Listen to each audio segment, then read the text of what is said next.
How do you create a flourishing workplace that features healthy communication and strong employee engagement? And what are some of the key rhythms a leader must practice to flourish personally?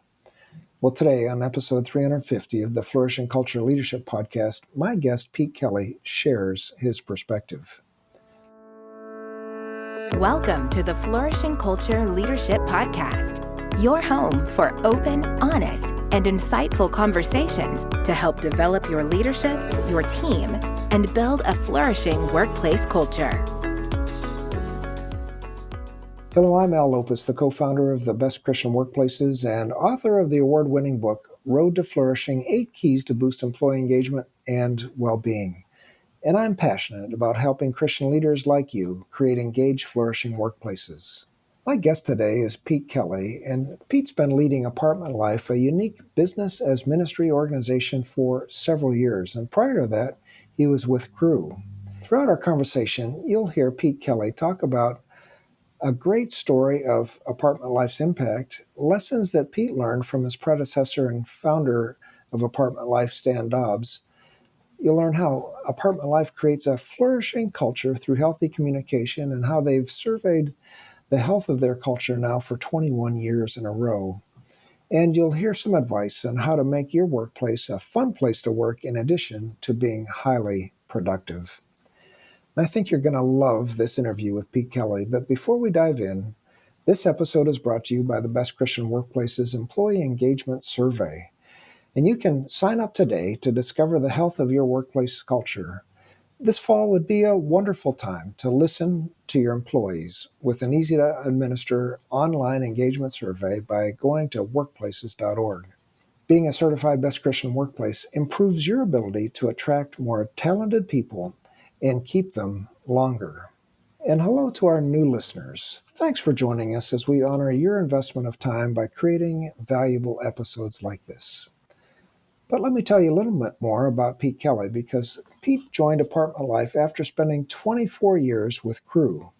And during his tenure there, he served as the Executive Director of Leadership Development and the Executive Director of Fund Development. Over the years, Pete has worked with college students at Oklahoma State and the University of Arkansas. And 2 years after Hurricane Katrina, he moved his family to New Orleans to work with college students to help them rebuild the city. Pete graduated from the University of South Carolina, and he and his wife got engaged while serving with Crew in Estonia, and they have 2 children. His hobbies include trail running, listening to audiobooks, dating his wife, playing with his kids, and grilling in the backyard. You're going to love my conversation, so here it is, my conversation with Pete Kelly. Pete, thanks for joining us here on the Flourishing Culture Podcast. Al, thank you for having me. It's always a pleasure talking with you. It is a great pleasure indeed, and I thank you for your leadership. But first of all, can you tell us a story about the impact of Apartment Life? I don't think there's probably a lot of our listeners that don't know much about Apartment Life. Help us understand how your organization meets a felt need for community for people living in apartment complexes. Yeah, so Apartment Life is a faith-based nonprofit that's been around for 22 years. I came in 6 years ago, but we help apartment owners with a couple of their greatest needs, which is resident retention and resident satisfaction. And so in our traditional model that we started 22 years ago, we have some newer models, but in our most common traditional model, we place 2 people who live in the community on behalf of management. And they're like the welcome wagon. They welcome every new resident when they move in. They throw all the parties and events. They look for opportunities to care for people. They'll even do a renewal visit 90 days before a resident's lease is set to renew. And as they do that, it takes these communities that are pretty lonely and disconnected, and it creates this stickiness, this sticky community where people are like, I know my neighbors, I like my neighbors, and I want to stay here long term. Now, all the people that we recruit to do this are people of faith, and so they're also seeking to have a spiritual impact in people's lives. But the owners are really paying for the community connection portion, which is not strictly faith-oriented. They know we're faith oriented, but they're paying for that community connection because it makes good business sense. And so the business model underwrites 95% of our costs, which enables us to be, more effective with kingdom dollars. Wow. So a sticky community. And that's really important these days with COVID. And then you also really impact the retention. You're able to provide a financial incentive because greater retention means greater profitability for these communities, right? Yeah, that and another thing that we're helping with is the online reputation, which is increasingly a bigger and bigger deal. Whereas the higher the star rating on Google or other websites, the more traffic they get, the easier it is for them to lease up.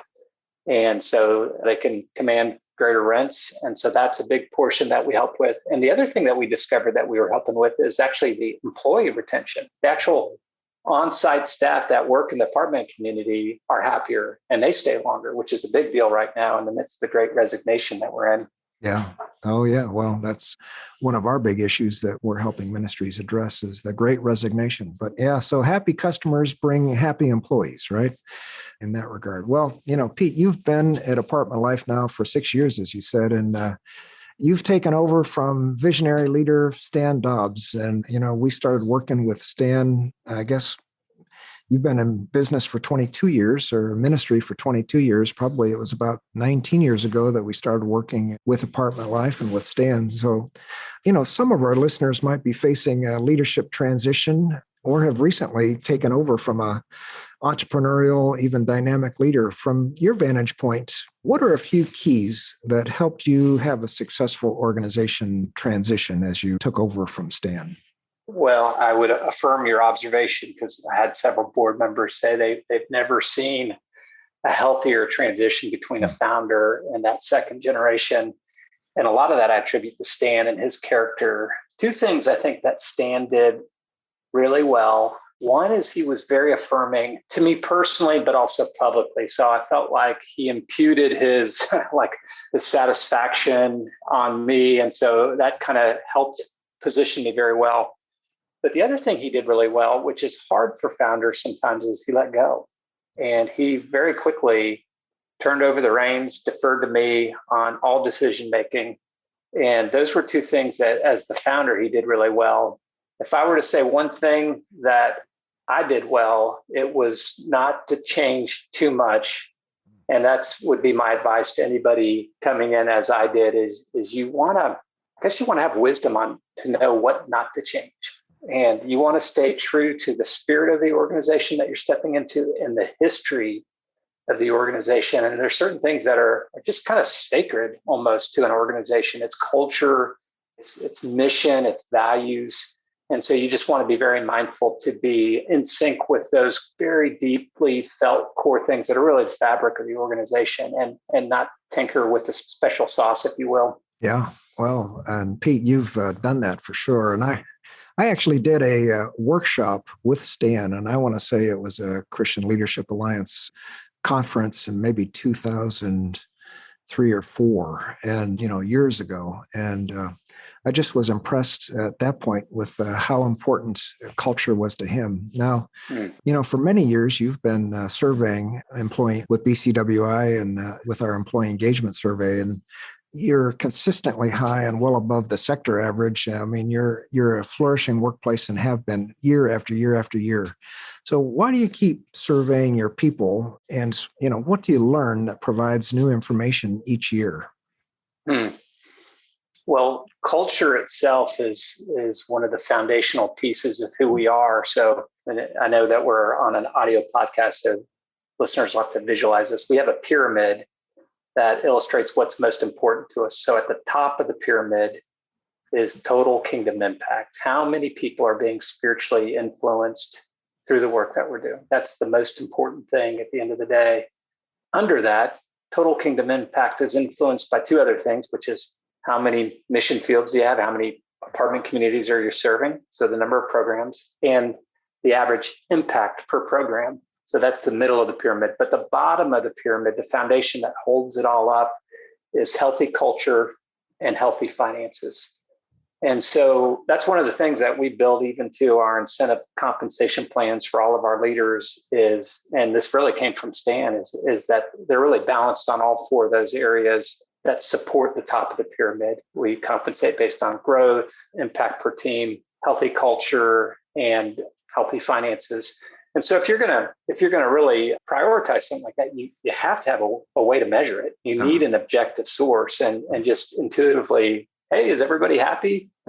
Not a bad question to ask, but but people are, if the boss asks it, people are going to say, yeah, I'm happy. But what you really want to know is, what do people really think? So having at least a once a year anonymous feedback loop, what you're doing well that you want to keep doing, and what you're not doing well or could do better that you want to change. And that's where BCWI survey has just become so important to maintaining that culture. And we don't just look at it once a year, we talk about it throughout the year. And we think about the different areas of engagement and how are we doing in those. So it's just historically been a very important part of apartment life. Yeah. Well, you've had just remarkable, consistent reflection of a flourishing culture. And, my impression, Pete, is that you've continued to experience growth year after year after year from an apartment community, geographic, as well as an impact standpoint. Well, Pete, I'd like to focus on healthy communication. That's one of our 8 drivers of a flourishing culture and one of the 8 keys. And that really impacts employee engagement, no question. Are there some particular processes that you use to communicate effectively, or does something in your structure help you with great communication? What ideas can you offer to someone who's trying to improve communication across their organization? And I think it's interesting for our listeners to know, you're a completely remote organization. You let the lease on your office space go, a couple of years ago. So you've got a flourishing culture. You're remote in terms of a workplace. What are some of the key things that you can share with our audience? Sure. Well, I'd probably break it into 2 areas. One would be the tools that we use, and then the rhythms that we use. So in terms of tools, we use email, we use Zoom. I think those aren't very unique. But in addition to those, we use a video messaging tool called Marco Polo that we require every employee to be on. And we use a task management tool called Asana that many people will be familiar with. So those are kind of some of the key tools, obviously phone calls, text, stuff like that. But I think more importantly is kind of the rhythms that you put in place. And so really, thanks in large measure to the feedback we've gotten from BCWI and the coaching that we've received from you guys, we've tried to put in some rhythms in place that would really help reinforce our core values, what's most important. But in terms of rhythms, we have weekly rhythms, which one of the things we do is using that Marco Polo video conferencing. At the beginning of every week, we send out a short video message to all of our employees, reinforcing some aspect of our organizational identity. And we have 8 areas that we go through. So over an 8-week period of time, we cover everything on the organizational identity document, which starts with the vision, and then our core values, our aspirational value of excellence. We talk about the pyramid. We talk about some of the priorities for the year, our 50-year vision, 10-year vision. So we kind of basically each week go through one different item, and we rotate who does it, and we involve all of our employees in that process. We start with our leaders, but I just got done inviting 8 of our employees to do the next round of these. And that's been really neat because it gets everybody engaged in representing what's most important to the organization, and then talking about it and reinforcing it every Monday. They're not long videos, 3 to 5 minutes. And the nice thing about Marco Polo is if you have a paid subscription, you can listen at 1.5 times speed or 2 times speed. So that's a very important weekly rhythm. We have twice a month, so every other week, we meet with all of our key leaders in the organization on Zoom, and we have standard processes we go through, likewise with our executive leadership team. Monthly, we got newsletters. Early, one of the things we started doing is town halls. So every quarter, we have a Zoom town hall. We've been doing that for several years, where we just get everyone together. We celebrate all the new employees. We talk about what's going on. Here's where we're at with the strategic plan. And then we have annual things that we do. We have an annual strategic planning process, annual 360 feedback, and BCWI is part of our annual process too. And so all of those together really help reinforce all the things on our organizational identity document that are really important to us. And again, a lot of this thinking we really got from, the coaching we got from BCWI. Well, that's great, Pete. Yeah, weekly, twice monthly, quarterly, annual, having a rhythm throughout the year. That's great advice. One thing that's interesting about your structure is that you have an employee team, but you also have volunteers in the field who are front line for apartment life, and they get a reduced rent to facilitate or to work in the community in the apartment complex that they're assigned to. And you've surveyed your volunteers through BCWI, and they rate communication also very high, saying that they get timely information to help them perform their role and that you actually then act on their suggestions. So how do you keep this level of communication and connection out in the field with volunteers? Well, it's harder to do with volunteers, honestly, because they're busier. And so a lot of times the times that they are available are nights and weekends. And we want to be very careful about not, if we're going to call them on the phone or get them on a Zoom meeting, that it's not too much of that. So I'm glad to hear that there's been positive feedback on that. But I was on one last night, actually. And what was neat is a lot of the things that we do with our employees, it was fun to see our employees do that with the volunteers, where they're talking about our core values and what's really important. And here's where we're at, and telling stories of the impact that's going on in these apartment communities. But it is challenging, I would say. And one of my long-term visions is to shrink the cultural gap between our employees and our volunteers, so that there is really not two types of culture or two cultures, but it's one unified culture. But it's really hard to do with volunteers. I trust you're enjoying our podcast today. We'll be right back after an important word for leaders. Are you a leader searching for ways to enhance your organization's workplace culture and foster employee engagement? Well, we have just the solution for you. It's our proven Best Christian Workplaces Employee Engagement Survey for the Christian-led workplace. Picture this: your organization radiating with a renewed sense of purpose, where employees are excited to come to work every day. With our Employee Engagement Survey, you'll gain powerful insights into the heart of your organization. Discover hidden strengths, uncover areas for improvement, and unlock the full potential of your team. But that's not all. By conducting the survey, you'll see productivity skyrocket, increased job satisfaction, and decreased turnover rates. Imagine the impact on your mission as your team unites around a shared vision, driven by purpose and fueled by a positive workplace culture. Your organization will become a beacon of light, inspiring others with its exceptional leadership. Don't wait any longer to create a flourishing workplace. Visit our website at workplaces.org and ask for the Employee Engagement Survey Sample Report today. Take the first step towards transforming your organization into a thriving, purpose-driven powerhouse. Together, let's build a workplace culture that honors God and empowers your team to flourish.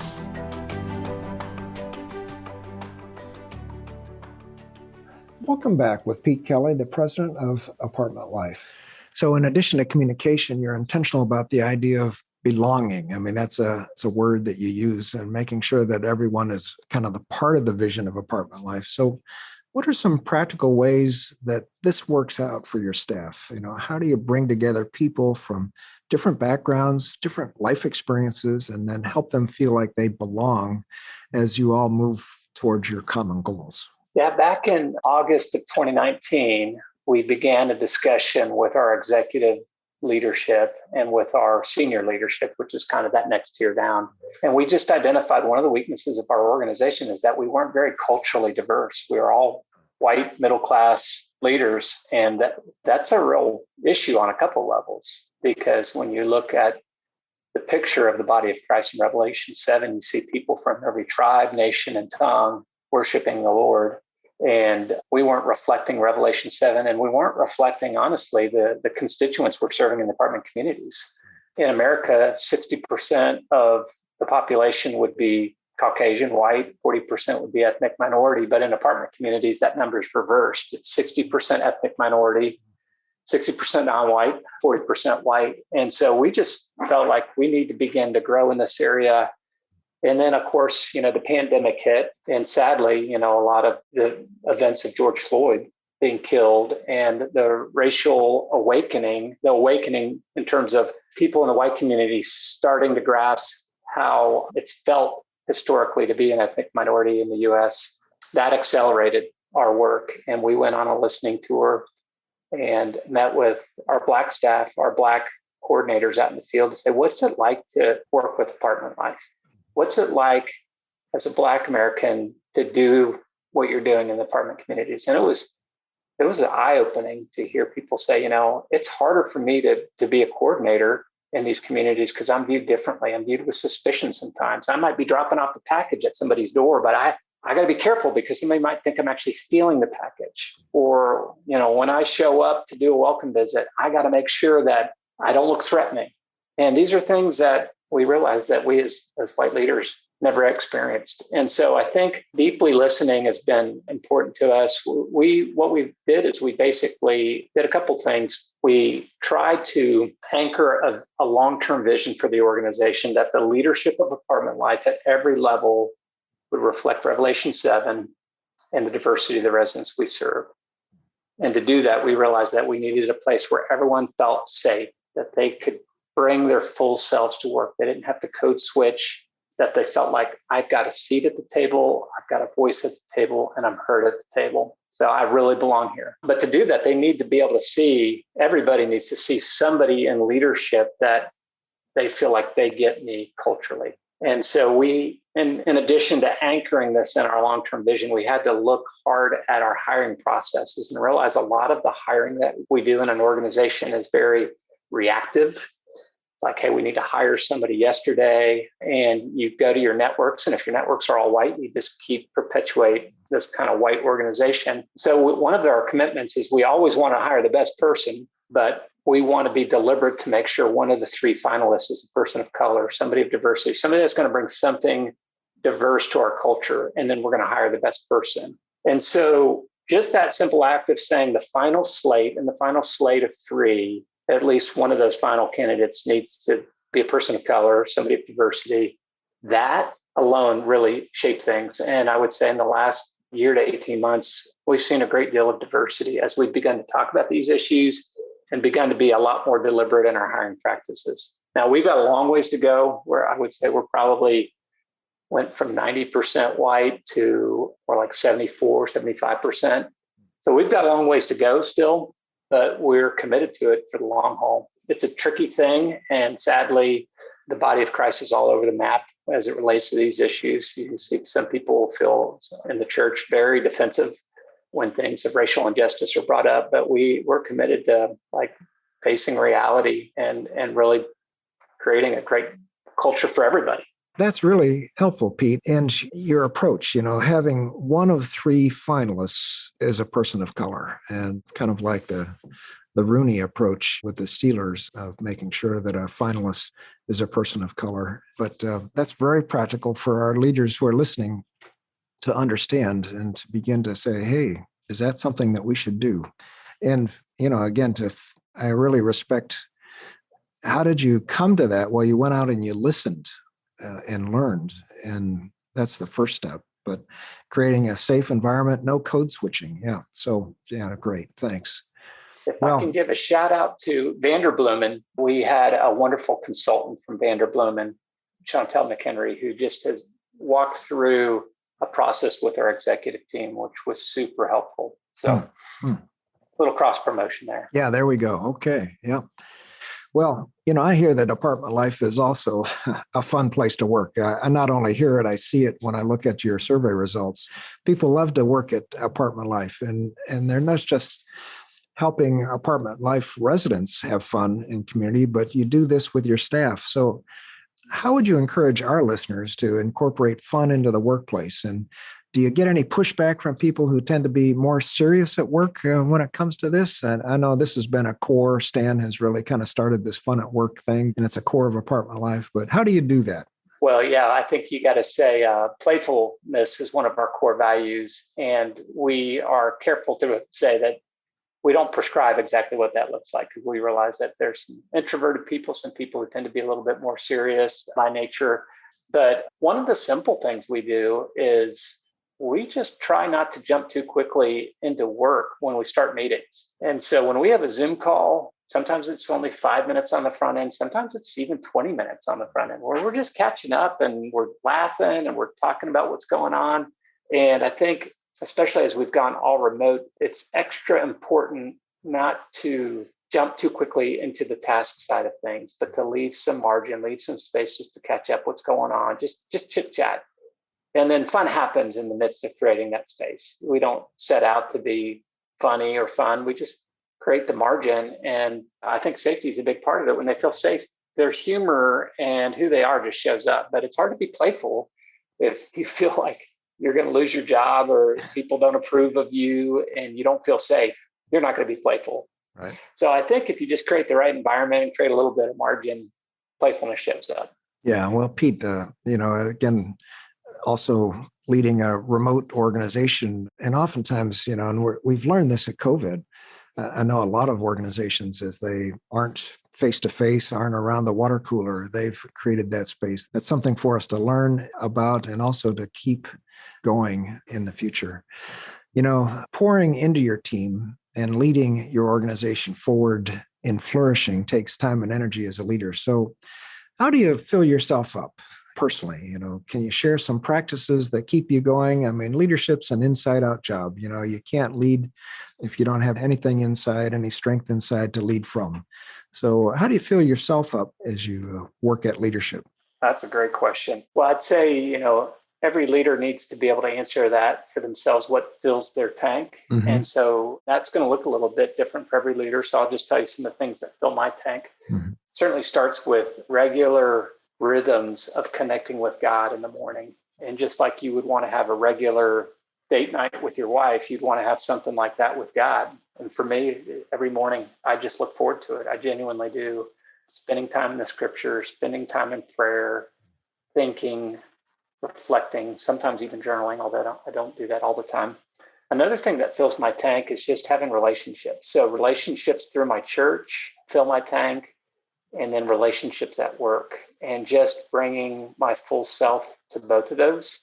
And so not, again, to go back to what we're saying, not being all businessy all the time, but if you're going to spend a third of your life at work, 8 hours a day at work, you're sleeping a third, and the last third you got margin to do. That third that you bring to work, you want it to be relational, and so that it fills your tank. So I'm blessed to be part of a church that really has a high value of spiritual family and making sure people aren't just showing up for a worship service, but they're in small groups and connected. Other things I do, I need a lot of physical activity to fill my tank, and I love a lot of mental stimulation. So I love listening to podcasts. Lately, I've been really hooked on Henry Cloud's Boundaries podcast, which is outstanding. So yeah, those would be a couple of things that fill my tank. Yeah. Spending time with my family. Yeah. Yeah, I just got back from a week of sun and beach. That's one way that I fill my tank. But yeah, and the same great patterns for us all to reflect and get back on track if we've just fallen off. And it's so important. Those rhythms are so important to our own character development and to finish strong. Wow. Well, Pete, we've learned so much from this conversation. I mean, it's really been enriching. I think about, first of all, starting back and just the transition conversation of if you're a transitioning leader on the way out to affirm your next CEO, both publicly and personally, and then to let go. And and I know that's not easy, but also the way you respected the foundation, just not to change too much too quickly. And again, you took over a flourishing workplace, a flourishing organization to start with, and didn't need a lot of change. So that's great advice. And then I love the pyramid idea, total kingdom impact at the top of the pyramid, with in the middle being, in your case, apartment communities and healthy impact. And then kind of these peer foundation points, healthy culture and healthy finances. And of course, you measure the finances with income statements, but you measure the culture with the Best Christian Workplace Survey. Yeah, that's great. I appreciate that. Your tools and rhythms around healthy communication was just great. And I love your rhythms particularly. Gosh, it's just been a great conversation. I think as leaders, we should really think about our hiring process and how it is that we can be and bring in more diversity. And I love what you said about you really want the best candidate, but that have one of the three finalists be a person of color. So great work there. I'll continue to have fun at work and being playful. That's a value that you've got at Apartment Life. And again, let's have rhythms that fill ourselves up so that we can continue to lead in a healthy way. So, boy, this has just been great. How about, is there anything that you'd like to add as you reflect on what we've talked about? Anything you'd like to add, Pete? Wow, just thinking a little bit more about your last question about filling the tank. And it just strikes me how important of a question that is for leaders. It's one of the things, and I know not everyone listening is in ministry, but one of the things that's very unsettling to me is that it's possible to be very good at ministry and become increasingly disconnected from Christ. Mm-hmm. And that is a scary thing. And I think it happens in any profession because ministry is a profession like any other profession. And sometimes what happens is we have these unmet needs in our life for approval or recognition or to prove that we're really somebody special.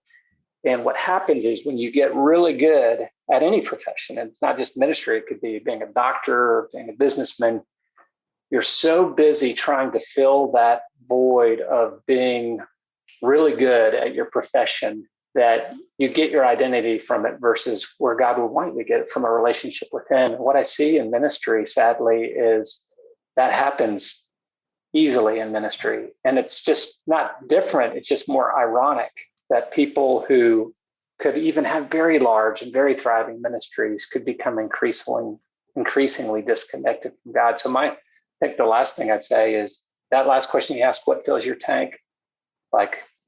Think about that and think deeply about that, because it would be a shame to labor in ministry for years, help people discover a relationship with God, but to find out at the end of your life that you were pretty disconnected from Him. That would be a shame.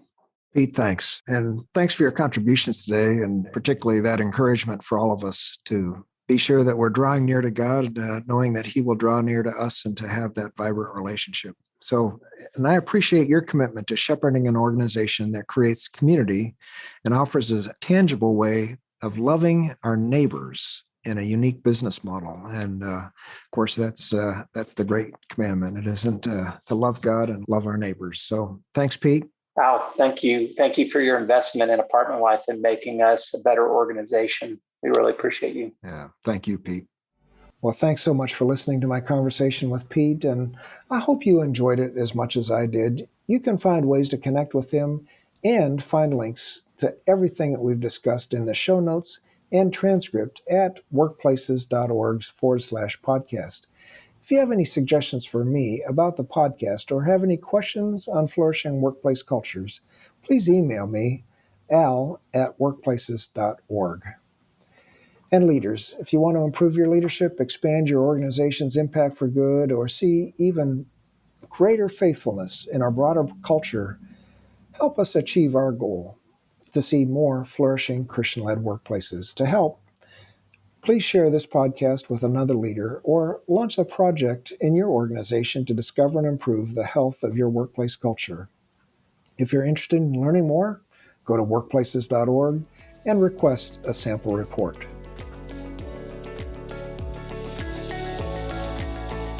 The Flourishing Culture Leadership Podcast is sponsored by Best Christian Workplaces. If you need support building a flourishing workplace culture, please visit workplaces.org for more information. We'll see you again next week for more valuable content to help you develop strong leaders and build a flourishing workplace culture.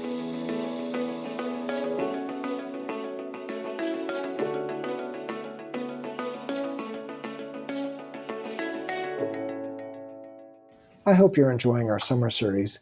You won't want to miss next week as we talk about building a strong leadership pipeline.